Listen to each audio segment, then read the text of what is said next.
wake up where you go like,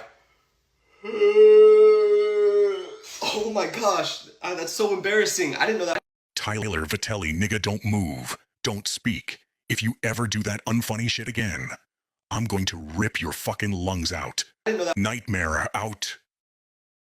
It's him! What the shit, Mom? What the shit, Mom? Like, what is that? I don't understand. Shut the fuck up. You think you're fucking funny saying what the fucking Sigma? That is the fucking corniest thing I've heard.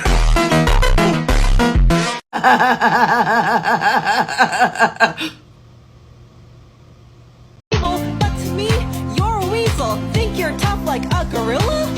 More like a quesadilla. Listen here, nigga. I never want to hear any shit as atrocious as that rap again. You thought that shit was fucking funny. Comparing him to a quesadilla and at least say the shit right, nigger. Nickname? Macaque.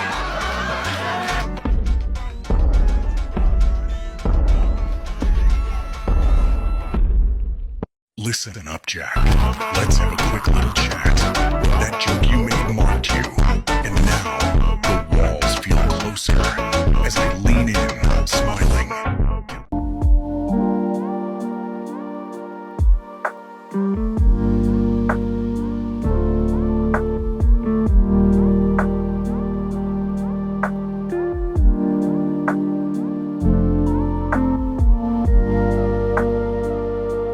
Yo, I think somebody stole my phone.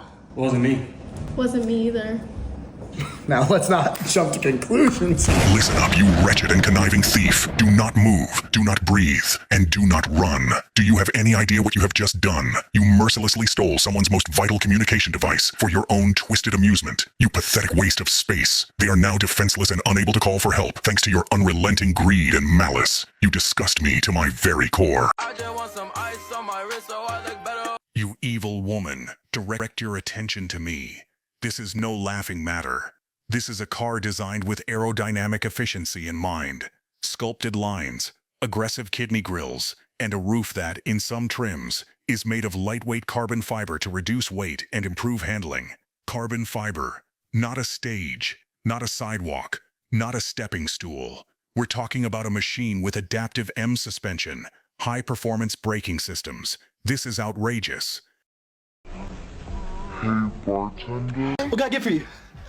An angel shot, please. Who? Blue shirt is being aggressive. Noah J. Wood, don't you fucking move. Do you have any idea how foolish you look? Perhaps let's start with the improbability of this happening.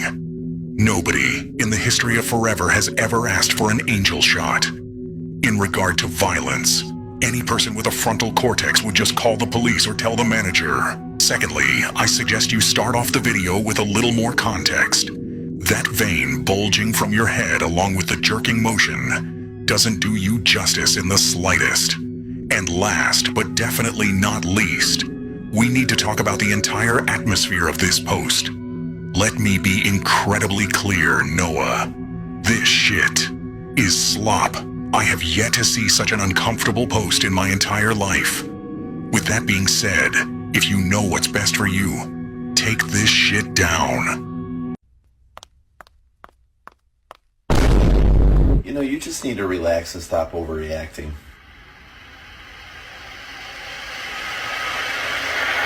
Murdered this man. Yes, You tortured him. of course. Teasy's Dudes vids. are the most underrated guy to date. That's what we've been trying to tell you! Us nerds have so many redeeming qualities that consistently get overlooked because you're not looking at them in the correct way. So let me explain. Number one, anime. When it comes to anime, we cannot Vex Bolts, shut that shit up right now. What made you think this was funny? What in your right mind made you think you were doing nerds a favor? Between the contraption you call glasses and the milk factory on your shirt, you give all nerds a bad name. And who exactly is we? Whoever you're trying to pull down into a corner of loneliness and despair more than likely doesn't deserve it. Stop including other people so everybody doesn't need to suffer like you. Furthermore, this is extremely hard to watch. People rely on your longevity and experience with memes, and all you did was toss all that shit into the trash. This is a flaw, a big flaw that cannot be tolerated nor corrected. And as for your punishment, you won't be needing the 9th layer. Instead, you and your family will receive 3-generation punishment. Nightmare out. Teasy's I think Vids. you have a little crush on me. Ew, no. Yeah, I think you do.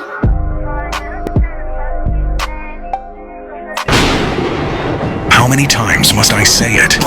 LARPing with a fake anime chick is getting you nowhere in life. And quite frankly, it's more so embarrassing than it is impractical.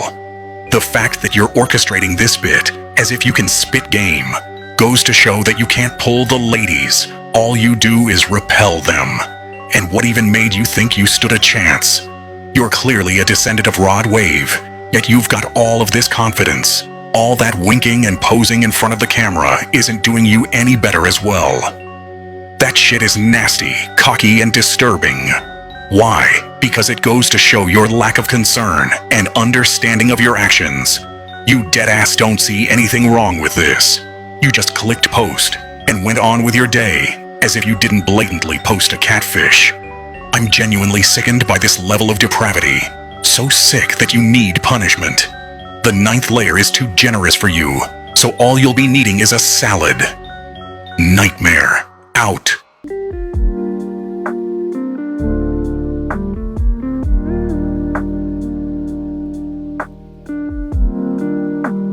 Teasy's Vids.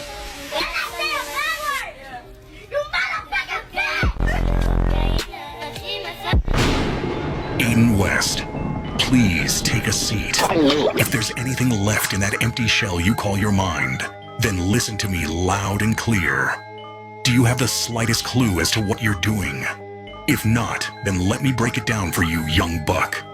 Firstly, you're in school, in a public bathroom, voicing over a child swearing. Not only is this embarrassing, but the last time I checked, recording in a public bathroom is an invasion of privacy. Additionally, this behavior is absolutely unacceptable. While standing up for your friends is plausible, what isn't is how you spit all over the floor. Have you ever heard the saying, say it, don't spray it? Someone has to clean that up. It's just the fact that they won't know that a low, vibrant loser was behind it. And finally, but definitely not least, are the overall dynamics of this post. You seek permission to cuss at us and proceed to flip the bird like some rebel. You live in the suburbs, and you have the comfort of a good school, friends, and family. You've never been a rebel in your entire life, Aiden. Stop trying to act like someone you aren't, and come to your senses. Nightmare out. Oh, these chickens are so cute. Can I borrow some? Let's go. It's time to have some fun. Hooah! Come here. Let's go. Yo! Let's go! Who's next? No running away! Listen up, Lookout 3D. You stand there as though consequence were a myth invented to frighten children. Yet what you have done is far more chilling than any fable. Do you comprehend the magnitude of your cruelty, Lookout 3D? Those chicks were the very embodiment of defenseless life. Was it boredom? Curiosity stripped of conscience? Or have you allowed your moral faculties to atrophy to such an extent that the boundary between power and tyranny has dissolved entirely? Listen carefully, because I will not repeat this. Compassion is not optional. It is the minimum requirement for calling oneself civilized. When a creature smaller than your hand can trust the universe more than it fears you, and you betray that silent trust, that may not easily be restored, do not mistake my composure for leniency. Actions such as yours echo. They shape reputation, character, destiny. Today it was creatures who could not protest. Tomorrow, who is to say where such callousness ends? I suggest, no, I insist, that you confront what this reveals about you. Reflect until the weight of it presses uncomfortably upon your conscience. Let that discomfort instruct you. Let it refine you. Goodbye. Hey, Meg. Hi, Connie. I can't fit all my books in my locker. Can I put the rest of them on your ginormous ass? Hey, Connie. Hi, Peter Griffin, Meg's father. Say, can you do me a favor? You see that fire extinguisher there? Dad, that's enough! Dad, that's enough! Peter Griffin, sit still. Don't joke. Don't blink like this is a cutaway gag, because this doesn't reset. You ended a life, not by accident, not in panic, but because your daughter was embarrassed. A child said words, cruel ones, yes, but words nonetheless. And your response was to become a final consequence. Judge, jury, executioner, over a roast, over pride so fragile it mistook humiliation for justification. Do you understand how small that makes you? You didn't protect Meg. You taught her something worse. You taught her that violence is what insecure men use when intelligence fails them. You taught her that power is louder than reason. And worst of all, you taught her that her pain is a license for someone else's erasure. That classmate had a future, Peter, not a punchline. A future that required time and breath. That future is gone, permanently. No laugh track, no rewind. And what terrifies me most is not that you killed, it's how easy it was. No hesitation, no trembling, just entitlement wrapped in rage, disguised as fatherly duty. You confuse love with possession. You confuse protection with domination. And you confuse consequence with something that only happens to other people. Meg will remember this forever. She will remember that when someone hurt her feelings, her father chose blood instead of backbone. And one day, when she learns that strength is restraint, not fear, this moment will rot in her memory as proof of what not to become. You didn't win. You exposed yourself. So sit with it, Peter. No jokes, no cutaways, no excuses. Only silence.